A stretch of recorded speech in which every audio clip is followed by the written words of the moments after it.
ఉమ్మడి ఖమ్మం జిల్లాలోని 10 అసెంబ్లీ నియోజకవర్గాల్లో పోటీ చేసే ఏ ఒక్క బీఆర్ఎస్ అభ్యర్థిని అసెంబ్లీ గేటు కూడా తాకనివ్వను. ఈ జిల్లాలోని 10కి 10 స్థానాలను కాంగ్రెస్ పార్టీనే కైవసం చేసుకుంటుంది. తెలంగాణను 10 ఏళ్ల పాటు పాలించిన రాజకీయ చాణక్యుడు కేసీఆర్ కు ఖమ్మం జిల్లా కాంగ్రెస్ నాయకుడు పొంగులేటి శ్రీనివాసరెడ్డి చేసిన ఛాలెంజ్ ఇది. ఆ సవాల్ను దాదాపుగా నిలబెట్టుకున్న పొంగులేటి రేవంత్ రెడ్డి కేబినెట్లో ఏకంగా మంత్రి పదవి కైవసం చేసుకున్నారు. ఆయన రాజకీయ ప్రస్థానం ఒకసారి చూద్దాం. ఒక బడా కాంట్రాక్టర్గా మాత్రమే కొందరికి పరిచయం ఉన్న పొంగులేటి శ్రీనివాసరెడ్డి 2014 ఎన్నికల సమయంలో రాజకీయ అరంగేట్రం చేశారు.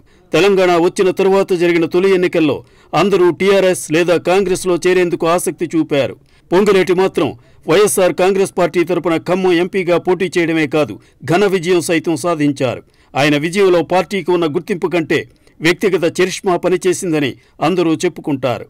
అయితే ఎంపీగా గెలిచిన తరువాత బీఆర్ఎస్ ప్రభుత్వం అధికారంలోకి రావడంతో నాటి రాజకీయ సమీకరణాల్లో భాగంగా పొంగులేటి కూడా గులాబీ తీర్థం పుచ్చుకున్నారు.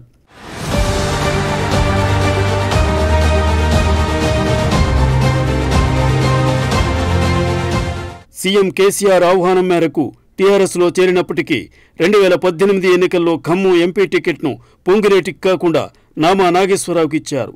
దీంతో కంగు తిన్నప్పటికీ నాడు మౌనం వహించిన పొంగులేటి తరువాత బీఆర్ఎస్ పార్టీకి గుడ్ బై చెప్పారు.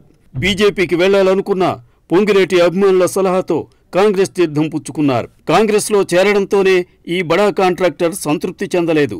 జిల్లాలోని 10 అసెంబ్లీ స్థానాల్లోనూ ప్రచారం చేస్తూ హస్తం పార్టీని గెలిపించుకున్నారు. ఉమ్మడి ఖమ్మంలో తన సత్తాను పార్టీ అధిష్టానానికి చూపాలనుకున్న పొంగులేటి అందులో కూడా సక్సెస్ అయ్యారు. ఉమ్మడి ఖమ్మం జిల్లాలో బీఆర్ఎస్ గెలిచిన ఏకైక స్థానం భద్రాచలం. అక్కడ గెలిచిన తెల్లం వెంకట్రావు కూడా పొంగులేటి అనుచరుడే. పొంగులేటితో పాటు కాంగ్రెస్ తీర్థం పుచ్చుకున్నారు.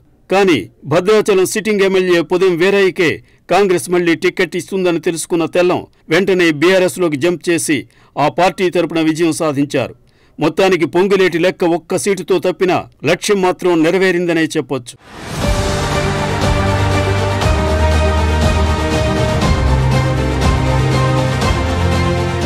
పొంగులేటి ఖమ్మం జిల్లా కల్లూరు మండలం నారాయణపురంలో 1965 నవంబర్ 4వ తేదీన పుట్టారు. కల్లూరు ప్రభుత్వ జూనియర్ కాలేజీలో ఇంటర్ పూర్తి చేసిన పొంగులేటి ఉస్మానియా యూనివర్సిటీ దూర విద్యలో BA డిగ్రీ చేశారు. తరువాత కాంట్రాక్టర్ అవతారం ఎత్తి 1985లో ఎన్టీఆర్ సీఎంగా ఉన్నప్పుడు గ్రామోదయ పథకంలో పేరువంచ మేజర్ మీద క్రాస్ వాల్ నిర్మించారు. ఆ నిర్మాణంతో 450 ఎకరాల భూమి సాగులోకి రావడంతో పొంగులేటికి స్థానికంగా గుర్తింపు వచ్చింది. ఆ తరువాత ప్రభుత్వం తరపున పలు నిర్మాణాలు చేపట్టి బడా కాంట్రాక్టర్గా అవతరించారు. 2013లో వైఎస్ఆర్సీపీలో చేరి ఆ పార్టీ తెలంగాణ రాష్ట్ర అధ్యక్షుడిగా బాధ్యతలు నిర్వహించారు.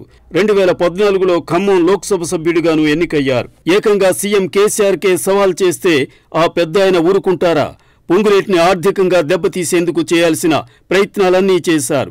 ఎన్నికలకు సరిగ్గా 4 రోజుల ముందు పొంగులేటి ఇళ్లు, కార్యాలయాల మీద ఐటీ, ఈడీ అధికారులు దాడులు నిర్వహించారు. ఖమ్మంలోని ఆయన నివాసంతో పాటు పాలేరులోని క్యాంపు కార్యాలయంలో సోదాలు చేపట్టారు. అయినా చెక్కు చెదరని ఆత్మవిశ్వాసంతో కాంగ్రెస్ అభ్యర్థుల విజయానికి తన వంతు ప్రయత్నం చేసి సక్సెస్ అయ్యారు.